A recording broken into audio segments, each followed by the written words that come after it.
Hey,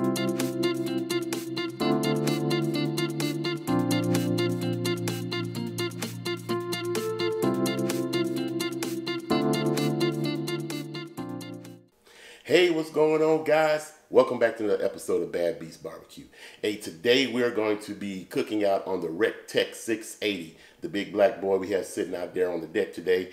And we are going to be using a couple of the, what I call the Magnificent 7. Now, these are some of the seasonings that RecTech has out there. They got several of them, and here are 7 of them right here. And we're going to be using a couple of them today for our cook, okay? If you're interested in getting some of these, I'll put the link to RecTech in the description block and down here at the bottom of the screen, and you can go out there and check and see exactly what they have, okay? What we're going to be cooking today is going to be cooking these boys right here. This is 8 pounds of beef back ribs, okay? So, you know, beef back ribs, you know, they don't have a ton of meat on them. The sweet spot is in between each bone, okay?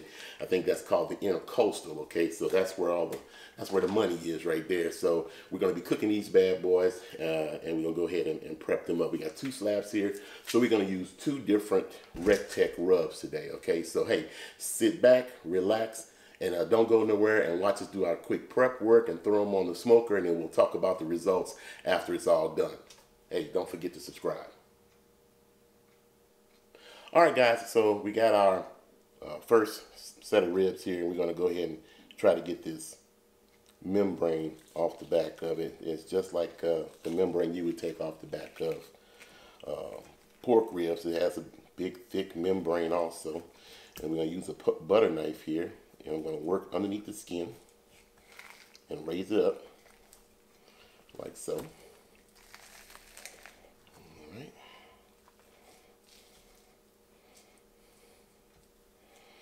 And then we'll take our paper towel, get a hold to it, and see if we can rip this bad boy off of here.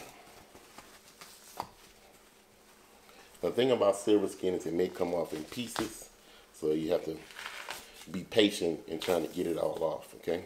Sometimes you get lucky and it comes off in one big slab or one big sheet.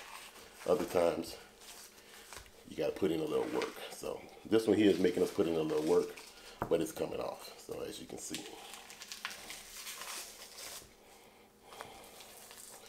If you don't take this skin off, you won't get any flavor on the back side of your ribs. That silver skin is just like a sheet of plastic. It'll prevent any type of flavoring from penetrating the meat.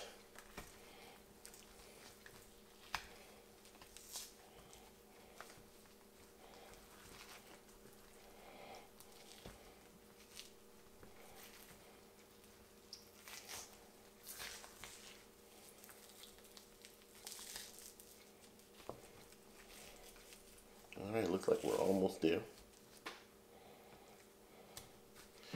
Alright. Alright, so we've gotten that done. I think we got one more piece over here that I need to work on, this little bitty rib here. And there it goes. Alright, so we got this taken off.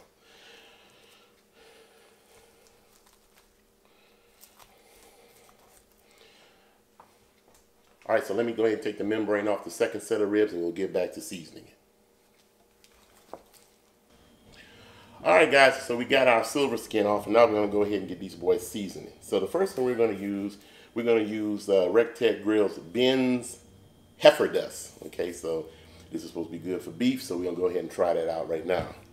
So I know you don't need any binder, but I always want to put a little olive oil on my ribs or whatever I'm cooking in order to help the rub stick a little bit better.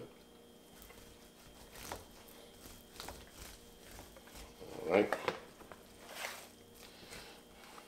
And we can go ahead and sprinkle it down with the heifer dust.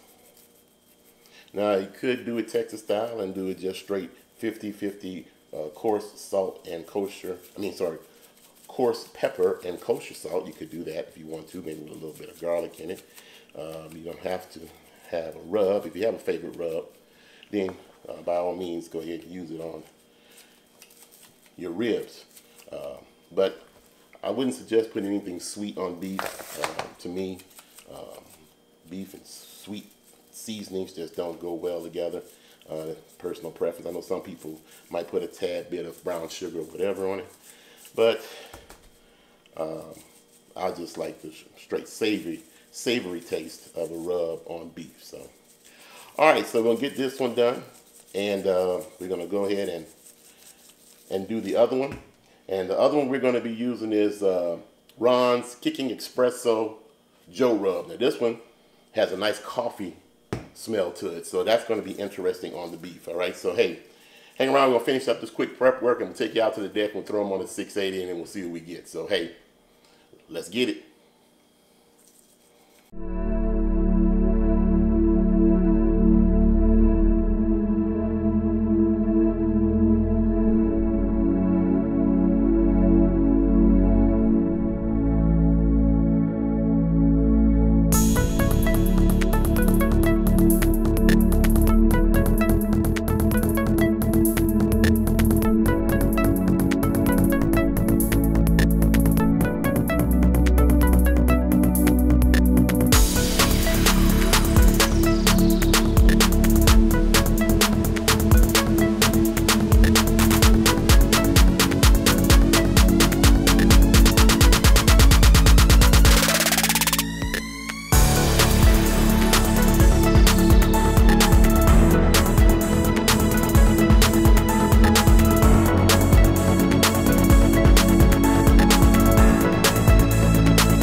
Okay guys, so we finished our cook, and we wrapped our ribs in butcher paper the last 30 minutes after they were nice and tender. I wrapped them in there just to continue to give a little moisture, but the butcher paper, unlike foil, would not damage the bark on them. So let's go ahead and unwrap these bad boys and see what we have here. Okay.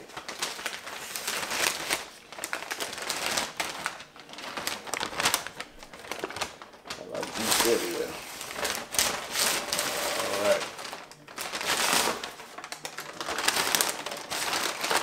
Come on, greasy. Talk about greasy. All right, so that's one set of ribs.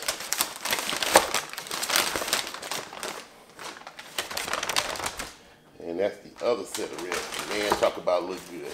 Smell fantastic too. As long as I don't put all this oil all over my bar, I guess I can always clean that up, right? All right, let me throw this away right quick. All right. So here we have our ribs. Let me go ahead and give you a close-up look at these. All right, guys, so this is the ribs that have the heifer dust on it. You can see it's got some nice big pieces of seasonings, salt, pepper, garlic, and things of that nature. So that looks very, very good. And this is the one with the Espresso Joe Rub. As you can tell, it's a little bit darker than the other one, probably from the coffee and espresso. So let's go ahead and have a taste test of these beautiful ribs. All right, so let's go ahead and cut into one of our ribs. We're going to cut into the espresso ribs first. Oh, they're very nice and tender, juicy. Look, I hit a little bone there. All right, there we go. All right. Now, the coffee smell is not as pronounced as it was when the rub was raw, or before we put the rub on there, but it's all in the flavor, okay? So let's go ahead and have a taste.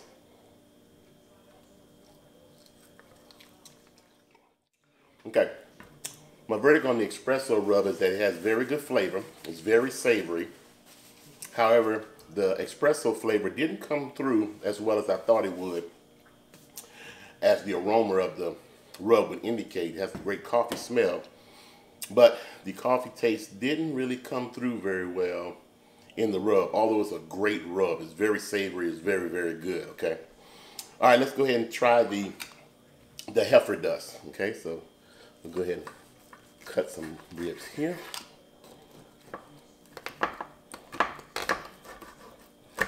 Cut through a little bone. There we go.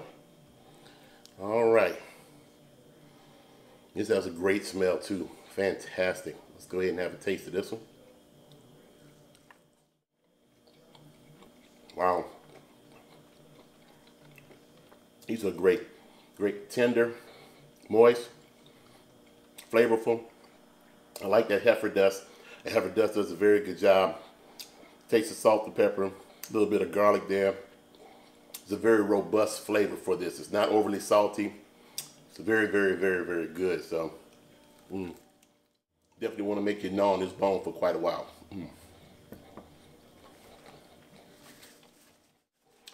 Well, that was a great cook.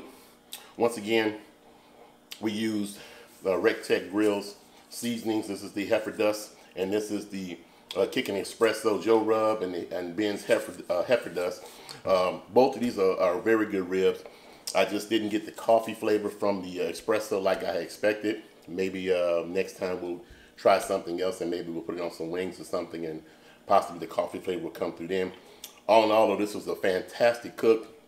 We cooked these for a total of about 3 hours at 275 degrees, and we wrapped them the last 30 minutes in butcher paper, and then we let them rest for about 20 minutes or so after they came off in the butcher paper before we unwrapped them. So hey, beef ribs, you can get them, and not that, at least the one we got them from the commissary, so it wasn't that expensive, so I caught them on sale. So if you want some good beef ribs, hey, check these the beef back ribs out. I don't think you'll be disappointed, and you know, it's not a ton of meat on these, but they're great bones to gnaw on, okay? Well, that's all we have time for tonight. If you're interested in a Rectech grill, contact the guys at rectechgrills.com. I'll put the website at the bottom of the screen here, and we'll put it in the description block in the bottom.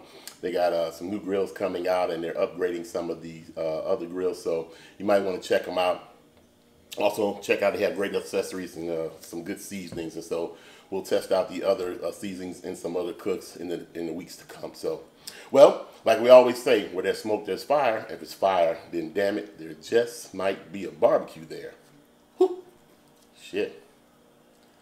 See you guys around the smoker. And that's good. Go make them folks jealous at work next week.